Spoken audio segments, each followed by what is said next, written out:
Hello there, and as usual, I'm Eric from Let's Stay Gamers, and welcome. So today we're taking a look at another beautiful vanilla ship from the Steam Workshop.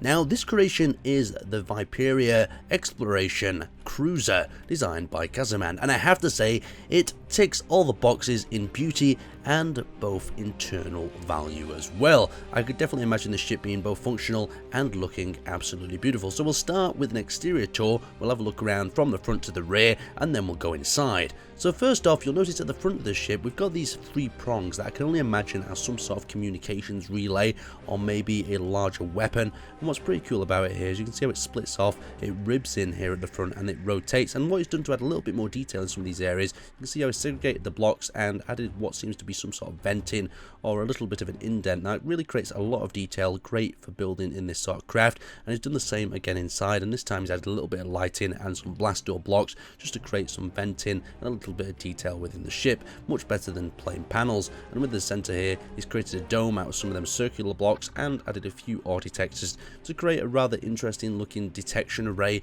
at the front of the ship. So let's continue working our way down the side. You can see that there's a lot of different shapes going on here. We've not just got round, we've got curves, we've also got extended bits of armor that I quite like. Just have a look at this turret area and the detailing that's gone into it. We've got the actual rocket turret at the front here, then we've got these dome parts, and when you look at sci-fi based ships, you see a lot of detailing just like this behind the exterior armor. So you can see the turret, we've got the blast door blocks in that area down the side. So let's just zoom out a little bit, and as we come into this area, we've got the first few thrusters that are actually tucked into the hull, and this lower area that is quite interesting is just full of hydrogen thrusters, and it looks like it can be detached as well. So you can see we've got a detachment point here, so this will be detached and you can actually move this hydrogen thruster cell off it if you wish. Very interesting indeed. So this is possibly added on for landing or taking it into a planet, and this can be detached when you go out into the space. So once again, we've got another nice little area here. This one is actually a windowed off section, so you can see the windows are actually segregated off, and he's added these little blast window panels to create an actual shape within the window itself, rather than just having a standard square sort of block. More connectors, very important indeed.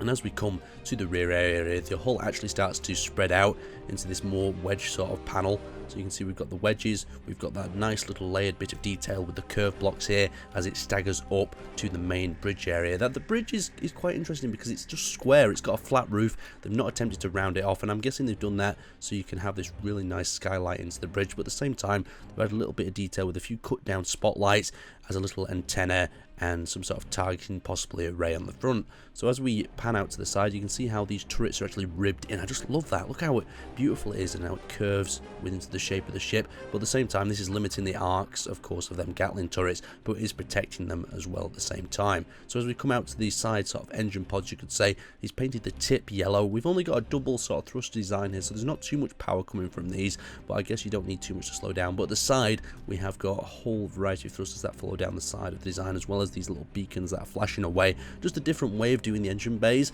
quite thin and narrow, but at the same time they've been spread out across this whole of this wing section. So we've got three more engines that have been tucked into the back. Now into this area we have the large power pack at the back that consists of a mixture of small and large thrusters.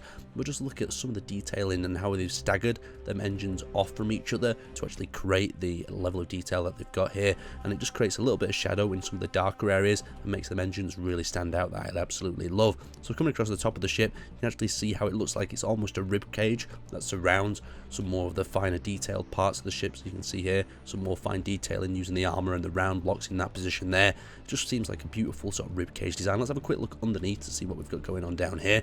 So as we come underneath, the detailing has not been forgotten. You can see how these lights have illuminated these ribs in the inside. I'll turn my torch back on so we can actually have a look how they've done it. So you can see they've just ribbed these sections off and put a little bit of lighting behind them, but it does create a lot of detail within the design and creates a lot of shadow as well.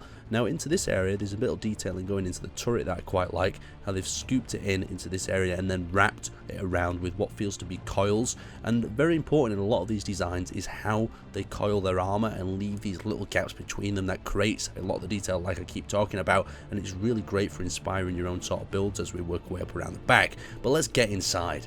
So we're going to begin the interior part of this tour. We're going to enter through the front of the ship here into what seems to be some sort of administration area. There's lots of computers, lots of consoles. It's definitely not the piloting bay because the main bridge is at the back of the ship, but the same area. This is the briefing room, crew quarters and med bay in this section. Now something I do like about this room is how they've segregated the area up using the semi-constructed catwalk blocks and built this little ceiling out of some more blast blocks as well. Very nice, feels very sort of reinforced. So let's head downstairs through this door and we're going to visit the crew quarters. Now the crew quarters in this section has been made out completely vanilla, so you've got to really work with your imagination. So we've got shelves here on the side and it's made the beds out of putting a few of these sort of blast shields on them side. Very nice, quite simple indeed. So let's head down a little bit further into what I believe is going to be the briefing room. So we have the briefing room on the right here. We've got a little bit of a telly displaying everything, and we've also got seats here on the left, and my mouse has decided to die, and there it is, it's reactivated, so I can continue on doing the tour. So going into this area, we have the refinery room. You can see we've got some of the extra refinery modules on the side. We've got windows so we can look out into space and enjoy that while we're refining our resources, because we all know how fun refining resources is in Space Engineers. And up to the front where the main refinery is sitting. Very nice indeed. Now there's two doors that lead us through here. We've got the hangar and we have the hangar side view area. So if you want to just venture through the side view, you can actually see the hangar room in there where we've got buttons to open and close the lower hangar bay, where we can access fighters and maybe other small resupply vessels and so on. So we'll continue heading up here and we'll enter into one of these side rooms here. Now in this side room we have the programming room as well as an oxygen generator that's been placed in the middle just to create a little bit more immersion, I'm guessing, into what this room could actually be. We've got the catwalk that leads down the sides. Now I'm just going to dip down one level. So this one level that we're dipping down to is where our jump drives are stored. We also have our hangar that leads back up that way and some more storage crates from that deck above as we visited before. But just have a quick look how simple but very intuitive this room has actually been built. You can see how they've added these struts in, so it feels like it's got reinforcement into the room. It's not just a flat walled room that could have been very easily created. The jump drives have the tires placed on top of them, just to add that little bit extra level of detail that we really do enjoy looking at. We've also got some semi-constructed glass windows here. Very nice indeed. So we've got a secondary jump drive room on the right there, and I believe we have a secondary jump drive room on the left there. So we'll just quickly venture inside one of these. These are quite simple. They're very compact little rooms just to add that little space and more functionality for more jump drives to jump a little bit further. So let's head through these back doors here. So heading through these back doors, we actually have the main engine room and cargo bay.